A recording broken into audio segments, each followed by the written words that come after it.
당뇨라는 게 결국은 식원병이고 생활습관병인데 그 중에서 최악인 습관들이 뭐가 있을까요? 여러 가지가 있을 것 같긴 한데요. 대표적인 게 현미밥이 있어요.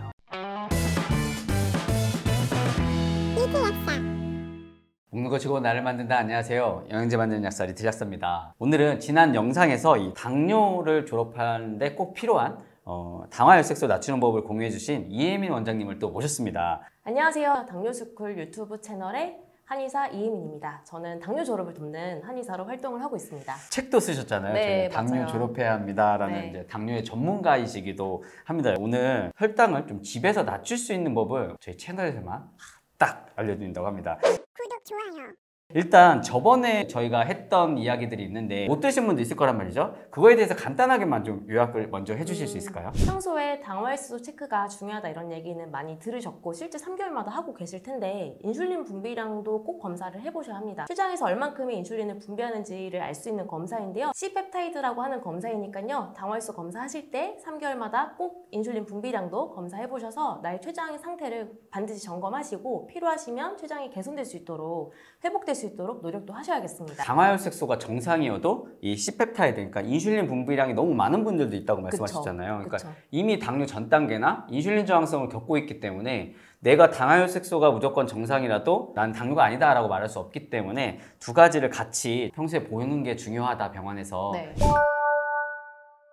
그렇다고 하면 집에서 좀 혈당을 낮출 수 있는 법, 이 비법을 조금 알려주시면 되게 도움이 되실 것 같아요. 일단은 집에서 할 수 있는 비법 핵심은 바로 공복혈당 달력이라고 하는 거예요. 집에 아마 탁상 달력이 하나씩 있으실 네네. 거예요. 그거 활용하시면 되고요. 공복혈당을 아침에 일어나서 1시간 안에 체크를 네네. 하셔서 수치를 적는 겁니다. 그리고 그리고 공복혈당을 적다 보면 평소보다 낮게 나오거나 평소보다 높게 나온 날들이 있어요. 그쵸. 나는 네. 평소에 120대인데 어느 날 100대가 나왔다. 아. 어느 날 140대가 나왔다. 네네. 이러면 평소보다 너무 낮게 나오고 평소보다 높게 나오는 거잖아요. 그쵸. 그러면 그럴 때만 이유를 적는 거예요. 왜 어. 그렇지? 근데 공복혈당은 아침에 적는 거기 때문에 어제 하루 중에 어떤 것 때문에 이렇게 혈당이 달라졌는지를 관찰하면 되거든요. 어제 저녁에 먹은 게 연관성이 깊을까요? 그럴 수도 있고, 그다음에 아니면 수면 패턴이 수면 달라졌을 패턴. 수도 있고, 아니면 운동을 원래 했는데 안 했을 수도 있고, 아니면 또 운동을 또 노동처럼 너무 많이 하면 또 혈당이 올라가기도 하거든요. 때에 운동을 따라서는. 노동처럼 하면 네, 때에 네. 따라서는. 그래서 어떤 게 달라졌길래 이렇게 혈당이 달라졌는지를 확인을 하면서 관찰을 하면서 적는 겁니다. 이건 탁상 달력이 할 수 있기 때문에 꾸준히 하다 보면 빅데이터가 쌓여요. 그럼 나는 10시 반에 자서 6시에 일어나고 저녁은 어느 정도 먹어서 어떻게 해야 되고 운동은 어떻게 해야 되고 이런 나만의 패턴들이 정립이 되기 때문에 굉장히 큰 도움이 되시고요. 근데 요거를 하는 이유가 공복혈당이 굉장히 저번 편에 말씀드렸던 것처럼 객관적인 혈당이기 때문에 그렇습니다. 그래서 식후혈당은 덜 먹고 더 움직이면 혈당이 낮아지는데 공복혈당은 그런 좀 속임수가 잘 안 통한다 이런 게 하나가 있겠고, 두 번째는 공복혈당이 아침에 좋게 나오잖아요. 그러면 하루 종일 혈당이 좀 안정되는 데 도움이 됩니다. 아침이 높게 시작하면 좀 하루 종일 높다고들 말씀을 하셔요. 그리고 세 번째는 공복혈당이 나는 최근에 계속 관찰해 보니까 좀 낮아지고 있어. 그러면 당화혈색소도 낮아질 겁니다. 당화혈색소를 예측을 할 수가 있어요. 당화혈색소는 병원에 가야만 검사를 할 수 있고 3개월에 한 번만 해주기 때문에 보통 궁금해도 할 수가 없거든요. 그쵸. 근데 공복혈당은 그 추이를 보면 내가 혈당이 높아지고 있구나 낮아지고 있구나를 통해서 당화혈색소를 예측할 수 있기 때문에 굉장히 쓰임이 좋습니다. 저도 이거를 가지고 몇 년 동안 환자분들이랑 해보니까 네네. 세 가지만 잘해도 되는구나. 3대 원칙이라고 부르거든요. 첫 번째는 네. 저녁밥을 먹고 자기 네. 전에 3-4시간 금식을 해야 됩니다. 무조건 먹지 마라. 네. 3-4시간. 저녁밥은 먹는데 네. 3-4시간 동안 소화를 다 시키고 과일 한 조각, 견과류 이런 것도 하나도 안 먹고 물 외에는 안 먹고 금식을 하고 자야 소화기가 비워지기 때문에 다음날 속도 편하고 혈당도 낮게 나와요. 그래서 거꾸로 식사, 현미밥 이런 얘기 많이 하시는데 사실 네네. 그런 것도 중요하지만 저녁에 금식을 하지 않으면 혈당이 높은 상태로 시작을 하게 됩니다. 두 번째는 수면 굉장히 중요해요.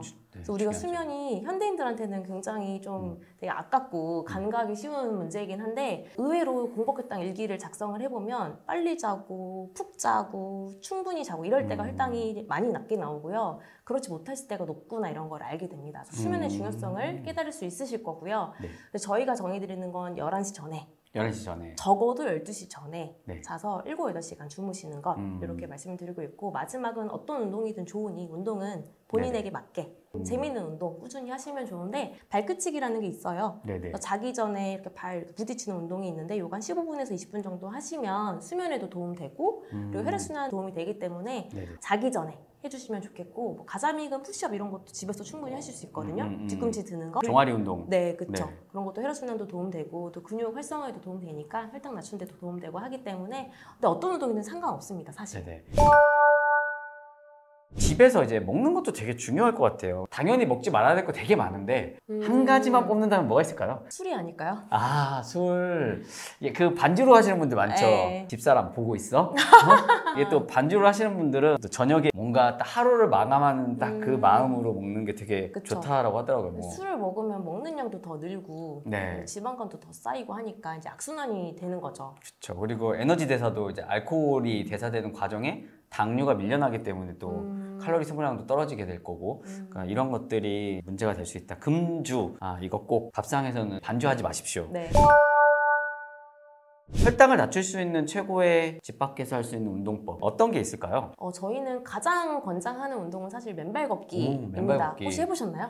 저 작년에 약간 아플 때 저희 집 앞 운동장인데 거기 잔디밭이 있거든요. 거기서 한번 해봤어요. 근데 너무 좋더라고요. 근데 맨발 걷기가 많이 유행을 하기 때문에 많은 분들이 하시긴 하더라고요. 네. 근데 이게 과학적으로도 당연히 도움이 됩니다. 오. 일단 첫 번째는 맨발 걷기를 하면 혈액의 흐름이 좋아지고요. 그리고 혈액의 점성이 낮아져요. 그래서 실제 맨발 걷기가 땀과 접지를 하는 건데, 접지를 하게 되면 혈액 흐름이 빨라지고 제타전이라고 하는 혈액 네네. 점성 지표가 있거든요. 그 지표가 개선이 됩니다. 사실 우리가 당뇨라고 하면 고혈당 때문에 포도당이 많다 보니까 혈액이 끈적끈적해진다 이런 얘기 하시잖아요.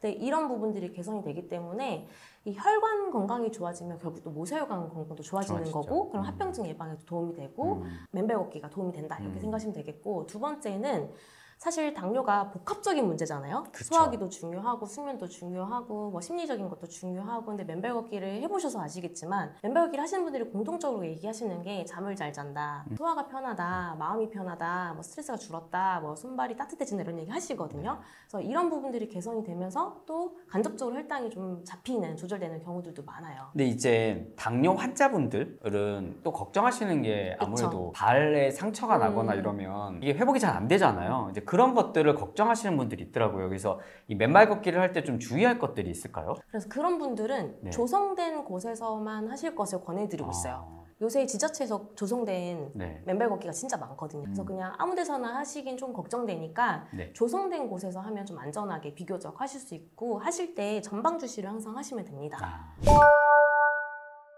그렇다고 하면 당뇨라는 게 결국은 식원병이고 생활습관병인데 그 중에서 최악인 습관들이 뭐가 있을까요? 여러 가지가 있을 것 같긴 한데요. 그래도 오늘 가장 알리고 싶은 거는 본인의 소화기에 맞게 음식을 드셔라, 이 부분을 좀 짚어드리고 싶습니다. 왜냐면 매스컴에 너무 좋다는 음식이 많이 많죠. 나오잖아요. 네. 이거 먹으면 한 달 먹으면 당뇨 나아요, 뭐 이런 얘기들을 하는 음식들이 너무 많다 보니까 자꾸 이것저것 드셔보세요. 근데 개체 특이성이라는 게 있기 때문에 나에게 맞는지를 검증을 해보셔야 되거든요. 그러니까 대표적인 게 현미밥이 있어요. 현미밥이 혈당을 만만하게 올리고 혈당 지수가 낮고 이러니까 당뇨에 당연히 좋은 음식으로는 알려져 있는데, 막상 소화 기능이 별로 안 좋은 분들이 드시면 가스 차죠, 더부룩하죠, 불편하거든요. 네. 근데 그런 걸 참고 당뇨 좋다니까 먹는 거예요. 장기적으로 봤을 때는 소화기가 또 망가질 수가 있고, 이런 경우에는 혈당 조절에도 또 안 좋은 악영향을 그렇기 때문에 좋다는 음식이 나에게도 좋다는 보장은 없습니다. 그래서 항상 혈당으로 검증하시면서, 소화기가 다 말을 해주거든요. 주인님 뭐 불편해요, 네, 가스 그쵸. 차요, 이런 거 다 말을 해주니까 그런 것들을 통해서, 두 가지를 통해서 검증을 하시면서 드시는 걸 권해드리고 싶어요. 결국은 가장 최악인 거, 남들이 좋다는 거 따라 먹지 말라. 네. 나에게 맞는 거 먹어라. 네. 이건 것 같습니다. 그러려면 아까 말씀해주신 그 혈당 달력이라든지 이런 것들도 되게 중요한 포인트가 네, 될 수 있겠네요. 가이드가 되는 거죠. 네, 뭐가 나한테 맞고 뭐가 나한테 맞지 않았는지. 여러분 그 당뇨 달력 꼭 활용하셔서, 가장 중요한 건 결국은 기록이고 나에게 맞는 거를 찾아가는 거. 당뇨에는 지름길이 없습니다, 여러분. 맞습니다. 네, 귀찮더라도 하셔야 됩니다. 구독, 좋아요. 자, 오늘 집에서 혈당을 낮출 수 있는 법과 여러 가지 팁들을 주셨습니다. 오늘도 또 비법을 이렇게 다 노출시켜 주셔서 너무 감사하고요. 마무리 인사 저희 구독자분님께 한마디 해주실 수 있을까요? 오늘 말씀드린 것들을 하나씩 실천하시다 보면 여러분도 당뇨 졸업에 성큼 다가설 수 있을 겁니다. 당뇨 졸업 누구나 할 수 있는 거기 때문에 반드시 믿음을 갖고 의지를 가지고 실천하시면 좋겠습니다. 네, 저희 다음 편에는 당뇨 졸업 가능할까 이 얘기 할 거거든요. 그쵸. 마지막으로 당뇨 졸업하는 방법, 노하우 또 알려드리도록 하겠습니다. 저희 또 이혜민 원장님과는 다음 편에서 다시 한번 찾아뵙는 걸로 하겠습니다, 여러분. 못 고치는 병은 없습니다. 못 고치는 습관만 있을 뿐입니다. 지금까지 리틀약스였습니다. 감사합니다.